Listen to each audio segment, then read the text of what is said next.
హైందవ సాంప్రదాయంలో మనం నిత్యం దేవుడికి పూజ చేస్తుంటాం.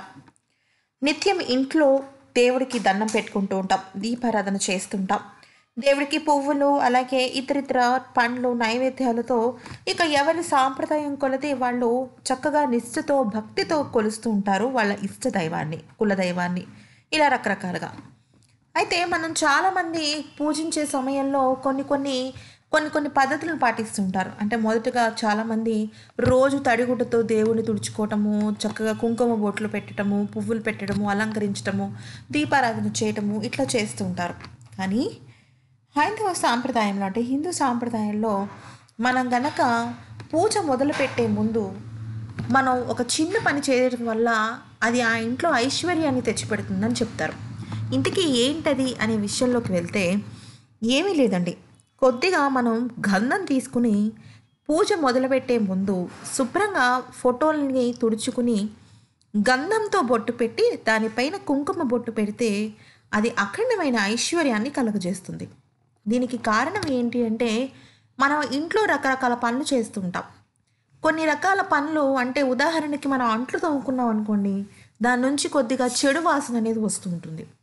అలాగా ఇంట్లో రకరకాల వాసనలు అనేవి మనకి ఉంటూ ఉంటాయి, వెళ్తూ ఉంటాయి. కానీ లక్ష్మీదేవికి చాలా శుభ్రంగా ఉండటం ఎంతో ఇష్టం.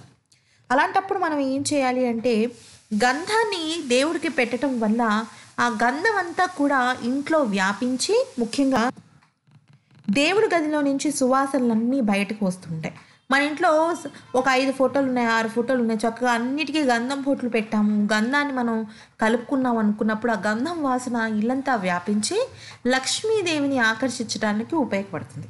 అందుకని పూజ మొదలుపెట్టే ముందు కానీ లేకపోతే ఇంట్లో దేవుడి పటాలు ఉన్నప్పుడు కానీ చక్కగా గంధపు బొట్టు పెట్టుకుని గంధాన్ని ఇంట్లో వాడటం వల్ల మనం కూడా ఆ గంధాన్ని పెట్టుకోవటం వల్ల లక్ష్మీ కటాక్షం లభిస్తుంది అంటారు.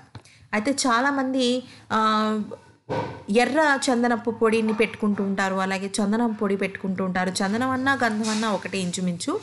అయితే మనం పెట్టుకోవడం ద్వారా ముఖ్యంగా ఆడవాళ్ళైనా మగవాళ్ళైనా ఎవరైనా సరే గంధాన్ని పెట్టుకోవటం వల్ల ఆ ఇంట్లో లక్ష్మీదేవి తాండవిస్తుంది అని మన పెద్దలు నమ్ముతూ వస్తారు.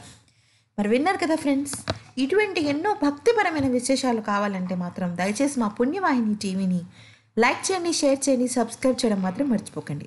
మా ఈ వీడియో విన్నందుకు ధన్యవాదాలు.